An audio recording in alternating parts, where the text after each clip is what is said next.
Vamos a alimentarnos con la palabra que está en el Evangelio de Lucas, siguiendo la norma del pastor que hace 8 días predicó sobre Lucas.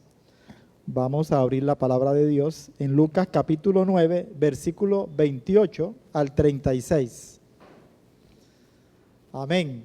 Vamos a ver. Pueden colocar ahí el pasaje si quieren. Los que no trajeron Biblia, ahí hasta atrás. Lo leemos en el nombre de Jesús. Dice la Escritura en Lucas 9, 28, que unos 8 días después de decir esto, Jesús, acompañado de Pedro, Juan y Jacobo, subió a una montaña a orar. Mientras oraba, su rostro se transformó y su ropa se tornó blanca y radiante. Quiero leer todo el pasaje, porque recordemos que la Biblia dice que la fe viene por el oír y el oír por la palabra de Dios. Entonces, entre más palabra uno escuche o lea, mejor para el espíritu. Dice versículo 30, y aparecieron 2 personajes, Moisés y Elías, que conversaban con Jesús. Tenían un aspecto glorioso y hablaban de la partida de Jesús que él estaba por llevar a cabo en Jerusalén. Pedro y sus compañeros estaban rendidos de sueño, pero cuando se despabilaron, vieron su gloria y a los 2 personajes que estaban con él. Esta es la versión internacional. En la Valera está un poquito diferente. Mientras estos se apartaban de Jesús, Pedro, sin saber lo que estaba diciendo, propuso: Maestro, qué bien que estemos aquí.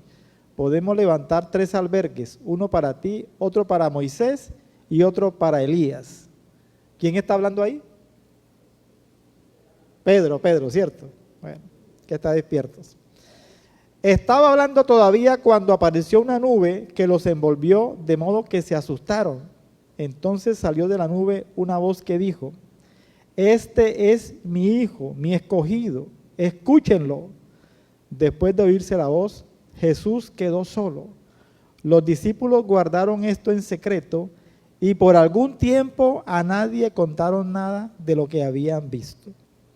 Pasaje que también está en Mateo y también está en Marcos. En Mateo le agrega que el rostro era resplandeciente como el sol. Y también en Mateo Jesús les dice: no le cuenten a nadie. ¿No? Cuando Jesús dice que no le cuenten a nadie, casi siempre ocurre lo contrario, ¿no? Cuentan. Estrategia para que usted sepa que alguien se entere, dígale que no cuente. Bueno, bien, entonces, en el contexto del pasaje, si uno lee un poquito atrás está el famoso pasaje, aquí en Lucas, cuando Pedro, a la pregunta de Jesús que dice: ¿quién dicen las personas que yo soy? Pedro dice: tú eres el Hijo de Dios, el Mesías.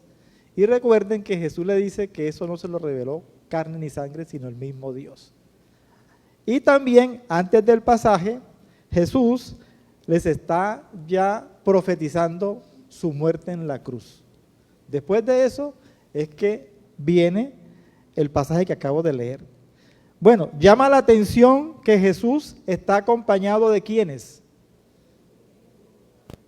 Pedro, Juan y Jacobo. Jacobo es el mismo Santiago.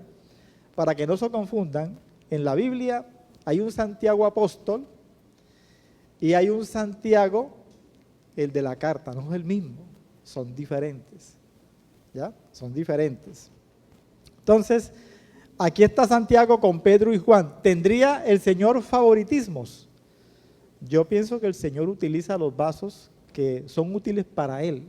Pero realmente Dios no hace acepción de personas, eso lo dice la Biblia, ¿ya? Pero es posible que Él viera como más entrega de Pedro, de Juan y de Jacobo, y por eso los llamó. A ellos mismos también los escogió cuando hizo el milagro de la resurrección de una niña. ¿Quién se acuerda? ¿La hija de quién? La hija de Jairo, ¿se acuerdan? Que él iba con la multitud, una mujer le tocó el velo con un flujo de sangre, es sanada, y cuando llega donde Jairo, la niña está muerta. Ahí entró con Santiago, con Juan y con Pedro. también eran los mismos que estaban en Getsemaní, la noche antes de la crucifixión, en el Monte de los Olivos. También eran los tres. ¿Sí se dan cuenta que como que ellos eran los más consagrados, sin demeritar a los otros apóstoles? Bien. Entonces, ¿qué dice? Que subió a una montaña a orar. Oiga, aquí esa montaña, yo comencé a averiguar, no dice ni Mateo ni Marcos qué montaña era. La tradición cristiana y católica dicen que era el Monte Tabor.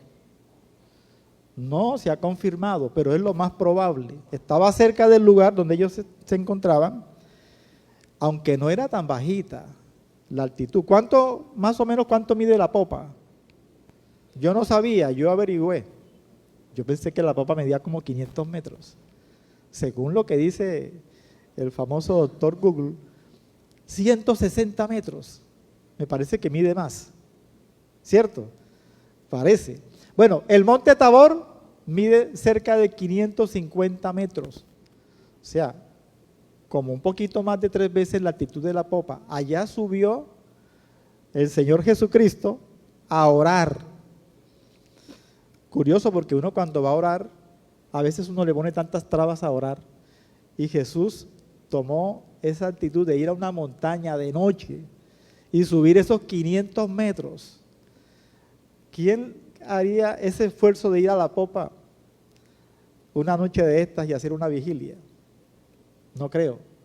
Es más, si el pastor nos dice, vamos este viernes, ¿cuántos se apuntan? Sacamos excusa, ¿verdad? Que es peligroso, que el calor, que de pronto un insecto, una culebra. Y bueno, Jesús fue al Monte Tabor.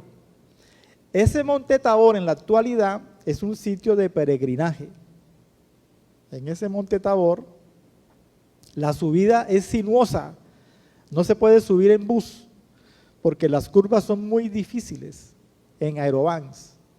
Allá abajo del monte usted compra de todo, y cuando uno llega allá arriba al monte, allá hay una basílica católica donde le hicieron una capilla pequeña a Moisés, otra a Elías, y está otra donde están los personajes en la transfiguración. Claro que todo eso lo vi por internet, ¿no? Hay que ir a Israel. Lo que pasa es que con tanta bomba, de hecho, ahora que terminemos la enseñanza, vamos a orar, porque ayer comenzaron los bombardeos a Irán y hay retaliaciones. Así que cuando terminemos vamos a orar, porque la cosa se puso caliente. Vea, busquen en YouTube y ahí le explican, ahí se ve el Monte Tabor, muy bonito. Mide cerca de 550 metros. Yo pienso que para llegar hasta la altura le quedaba muy difícil. Es posible que ellos hayan subido parcialmente el monte, una ladera, y ahí hayan hecho la transfiguración. Mira lo que pasa en el versículo 29, ¿qué dice? ¿Mientras qué? Mientras oraba. Mientras oraba, su rostro se transformó y su ropa se tornó blanca y radiante. Creo que en la Valera dice se transfiguró, ¿cierto?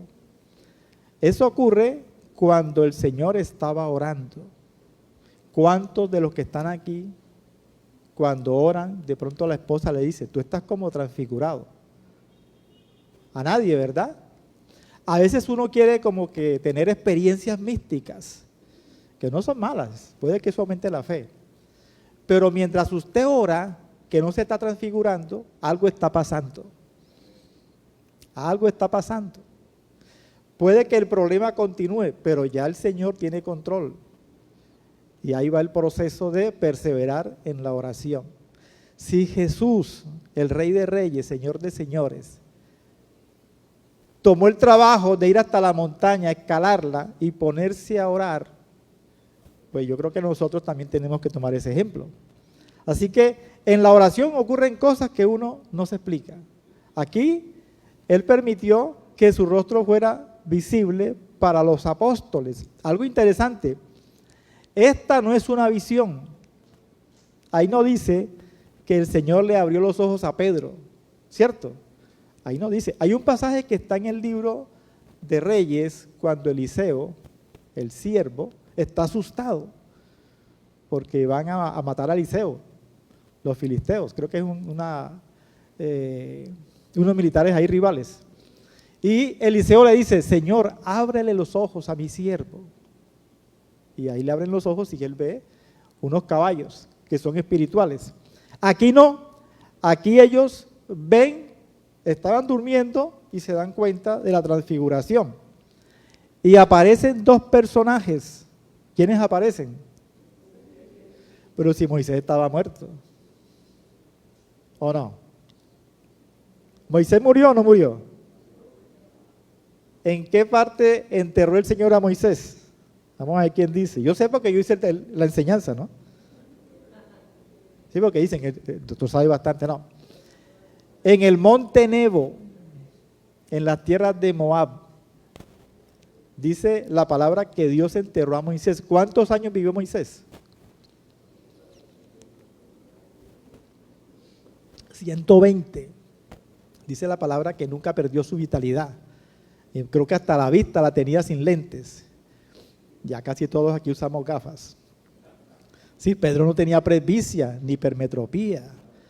Y es posible que no fuera ni hipertenso ni diabético.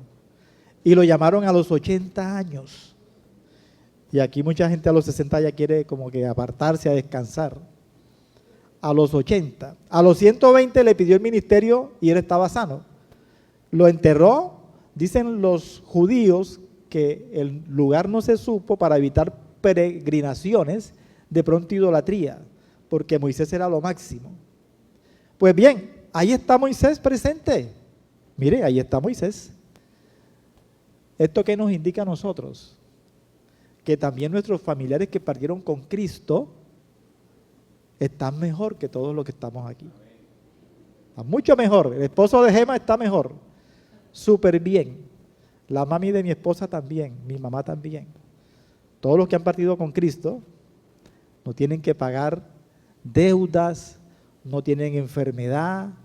Moisés estaba mejor que cuando se fue, ¿verdad? Ahí lo vemos. Pero hay otro personaje. ¿Quién es? Elías. ¿Elías cómo murió? Se lo llevaron, ¿verdad? Exacto. Él le dejó el ministerio a Eliseo. Y dice la palabra que se fue como en un torbellino de fuego, algo así está en el libro de los Reyes. Es decir, Elías no vio muerte. Hay otro personaje que no vio muerte, ¿verdad? Que es Enoc. Y hay otro. Ah, no saben, yo tampoco, no hay más. Enoc y Elías, ¿verdad? Bueno, pero aquí aparece Elías también. Algo interesante, no dice que el cuerpo de Moisés y el de Elías eran diferentes, eran el mismo cuerpo, a pesar de que Moisés había muerto.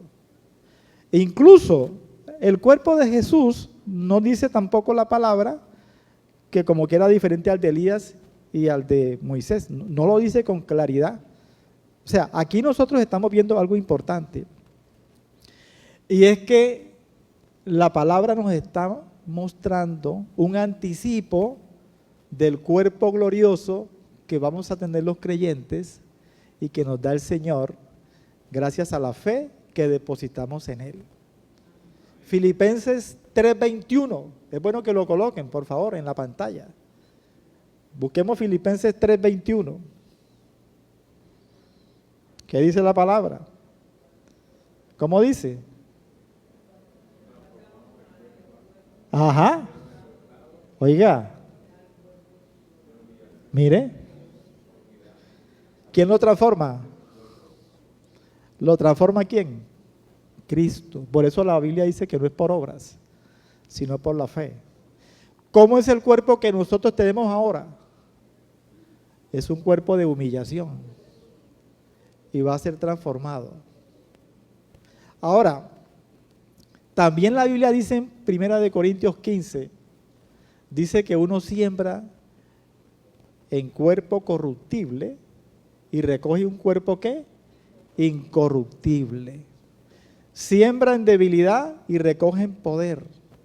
O sea, el objetivo de nuestra vida en este mundo, aunque les parezca como muy de película, el objetivo es la inmortalidad, ¿o no? No les parezca como mágico. El objetivo de uno creer en Jesucristo es ser inmortal. Wow, suena como a película, pero eso es lo que muestra la Biblia. ¿Ya? O sea, el mejor negocio que hay en la vida es nunca morirse. Porque si usted tiene una casa, una pensión, en fin, eso no dura mucho. ¿Ya?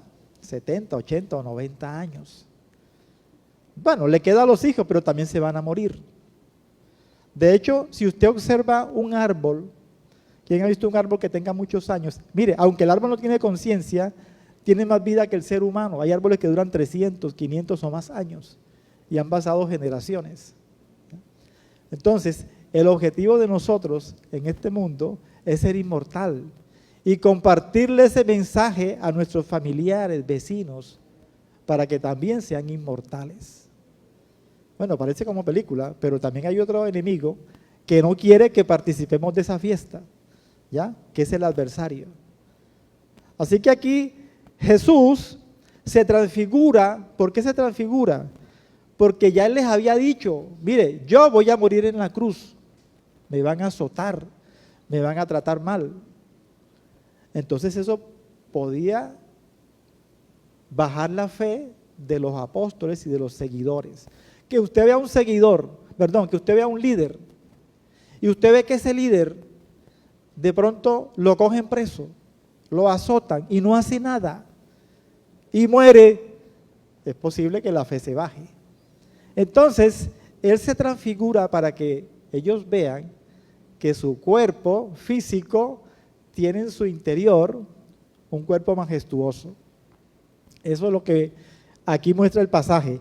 Lo otro importante es que Dios permite que aparezca Moisés y aparezca Elías, porque siempre los judíos han hablado de la ley y los profetas. La ley y los profetas. Y todavía hoy en día los judíos que no creen en Cristo, todavía creen en Moisés y en los profetas.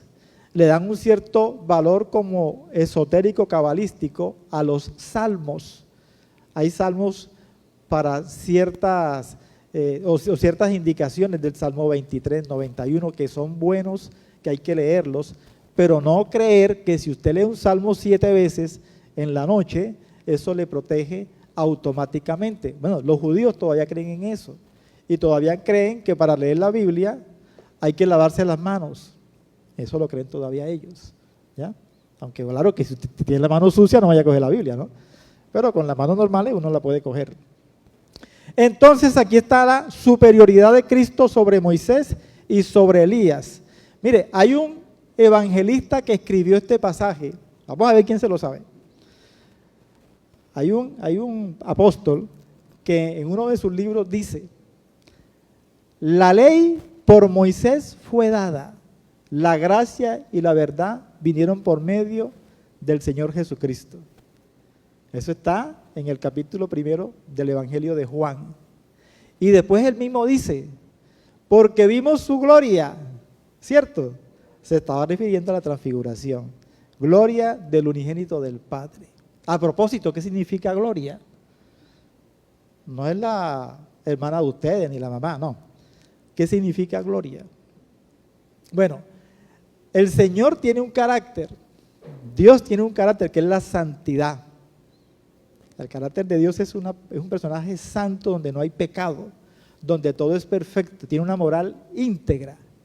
Y la manifestación visible de esa santidad es la gloria. ¿Ya? Entonces, cuando el pasaje dice que vieron la gloria de Dios, estaban viendo la parte externa, su gloria, que refleja su santidad. Amén. Bueno, continuemos. Después de que aparece Moisés y Elías, dice la palabra que Pedro y sus compañeros estaban rendidos de sueño. Cosa curiosa, ¿no? Los que sufren de insomnio, lean la Biblia a ver si les da sueño cuando se acerquen a Cristo. ¿Ah? Oye, ellos sí se dormían. En Getsemaní se durmieron también. ¿Ya? Por eso cuando usted está en la iglesia y se duerme, no es malo. Porque eso está en la Biblia, que se dormía, ¿verdad? Cuando estaba Cristo cerca. ¿Tiene algo de sentido? Bueno, Pedro y sus compañeros estaban rendidos de sueño, Pero cuando se despabilaron, vieron su gloria. ¿Sí ven? Vieron su gloria. Amén. Y a los dos personajes que estaban con él. Ahora, mire lo que hace Pedro. ¿Por qué creen ustedes que Pedro le propuso a Jesús hacer una enramada? La enramada todavía las hacen, ¿no? Eso se hace con los palos, con las ramas, como para protegerse del sol, de pronto un poquito de la lluvia, aunque por ahí se mete el agua. ¿Por qué creen que les dijo eso? No es como inoportuno. Yo pienso, eso no lo dice el pasaje, yo pienso que esa charla no fue de 5 minutos. Esa charla fue larga. De pronto comenzó Pedro a ver que iba 1, 2 horas, 3 horas hablando. Y él dijo, no, toca hacerle como una enramada porque esto va para lejos. ¿Ya? Y no, después se fueron. Dice la Escritura que estaba hablando todavía, o sea, Pedro, cuando apareció una nube que los envolvió de modo que se asustaron. Eso de la nube, ¿a qué se les recuerda más o menos? En el desierto, ¿verdad? Había una nube. Bien, entonces salió de la nube una voz que dijo, este es mi hijo, mi escogido, escúchenlo. Esa voz también la escuchó Juan el Bautista y los mismos discípulos, ¿en qué momento? En el bautizo, ¿cierto? En el bautizo. También hay una voz que está en el Evangelio de Juan. Creo que también está en el Evangelio de Juan. En fin, algo interesante, ¿qué es lo que dice la voz? Dice, este es mi hijo, mi escogido, escúchenlo. ¿Y dónde estaba Moisés? ¿Y dónde estaba Elías? Aquí está la preeminencia en Cristo. ¿Se dan cuenta? Hay un nuevo pacto. Todos sabemos que cuando Cristo muere, lleva la sangre al Padre y sella el nuevo pacto en su sangre. Y en el libro de Hebreos, léanse el capítulo 7, ahí explica muy bien la superioridad del nuevo pacto. Y Hebreos 1, si quiere pónganlo, Hebreos capítulo 1, versículo 1, dice que en los tiempos pasados Dios habló por medio de los profetas. Y en estos últimos tiempos nos ha hablado por medio de ¿quién? Por medio de su Hijo. Así que cuando usted lea algo en el Nuevo Testamento, fíltrelo por el Nuevo. ¿Ya? Lo que está en el Antiguo Testamento es sombra y figura de lo que ha de venir, que está en el Nuevo Testamento. Por último dice la Escritura que después de oírse la voz, Jesús quedó solo, los discípulos guardaron esto en secreto y por algún tiempo a nadie contaron nada de lo que había visto. Bueno, ahora viene la parte más importante del mensaje. Veamos el versículo 37, pongamos Lucas 9, 37 hasta el 44, no, hasta el 43.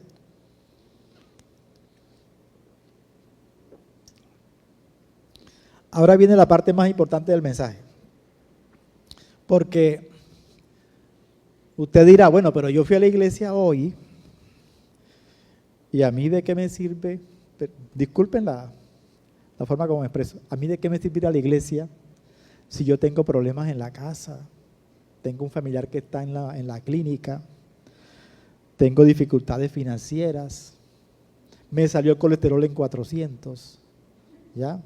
El vecino me está amenazando, los problemas que usted quiera.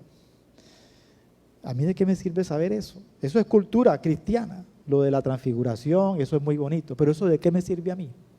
Pues miren, Jesús sube al monte a orar. Jesús conoce el futuro, ¿o no?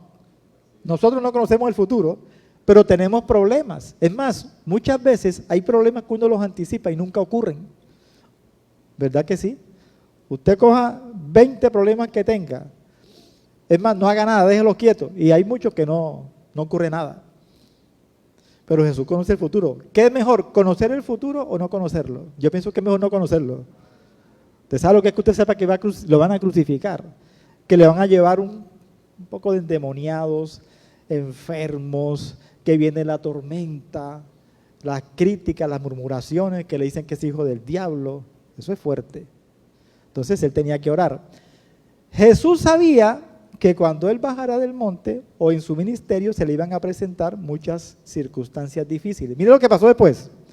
Al día siguiente, cuando bajaron de la montaña, le salió al encuentro mucha gente y un hombre de entre la multitud exclamó: Maestro, te ruego que atiendas a mi hijo, pues es el único que tengo.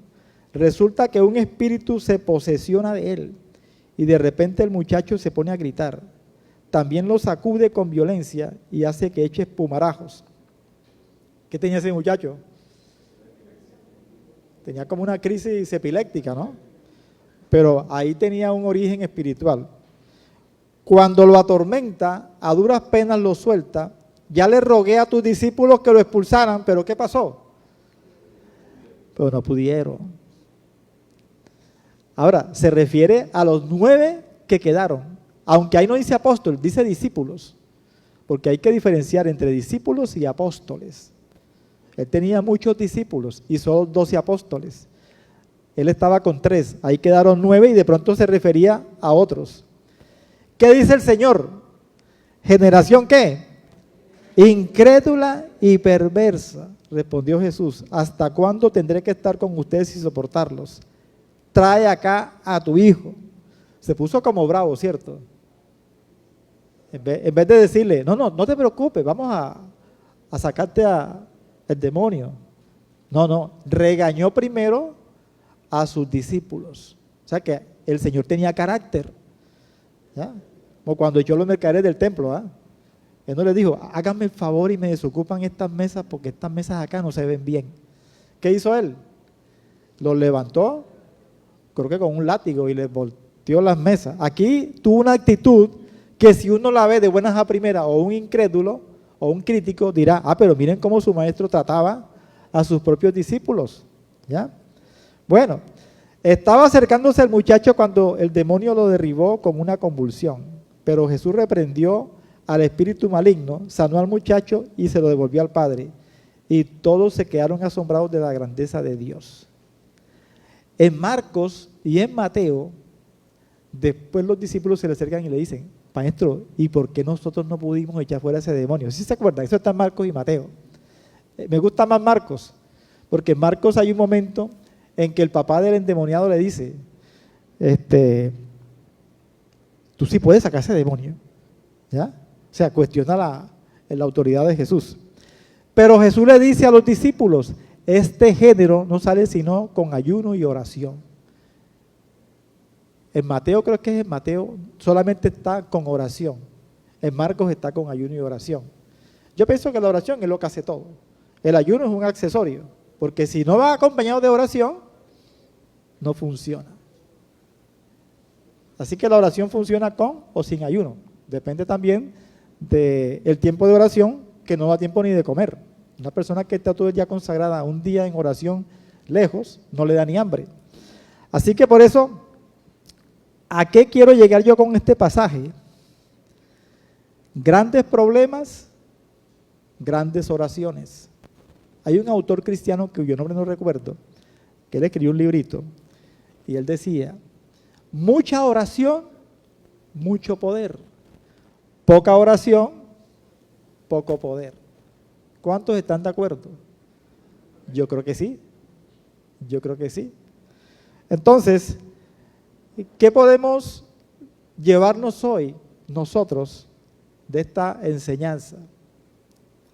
Hombre, que busquemos el monte Tabor, busquemos nuestra montaña, busquemos ese lugar de la casa y metámonos con el Señor. Eso sí, no busquen el baño.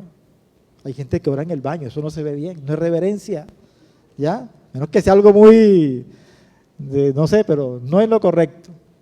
Algunos dicen que oran cuando se están bañando. Me parece que tampoco es reverencia, porque se están haciendo la higiene, ¿ya? La oración en el cuarto, De pronto si tienen patio mejor, o bueno. El que quiera ir a la popa, no se lo recomiendo, como peligroso, ¿verdad? A menos que vaya un grupo. Hay que buscar el sitio de oración y meternos con el Señor. Hay que hacer una lista de los problemas que tenemos, hacer una agenda de oración y orar y clamarle al Señor. Y además, no olvidemos que nosotros tenemos dificultades, problemas durante el día, necesidades económicas, las que usted se imagine, y tenemos que ir siempre cargados. Solamente salir usted de su casa, vea, yo conocí un señor, un vecino, que en el Caribe Plaza, cuando iba a subirse al carro, no se dio cuenta y habían como unos muritos y se ha caído y se ha fracturado. Y a partir de ahí, el señor no quedó igual y falleció a los pocos años. El Señor nos cuida, ¿ya? Nos protege. Hay muchas situaciones que uno desconoce que el Señor lo ha cuidado. Así que no salgamos de la casa, bueno, ahí sí, así sean 2 minutos sin oración, ¿ya? Pero recuerden, hay muchos problemas que tenemos. A veces no son problemas de nosotros, ¿verdad? Son problemas de los familiares, problemas de otras personas. Tenemos que ser intercesores. Hay una prédica que ya tengo preparada, pastor, de la intercesión para otro domingo. Entonces, tenemos que tener ese tiempo de intimidad con el Señor para que el Señor nos cargue.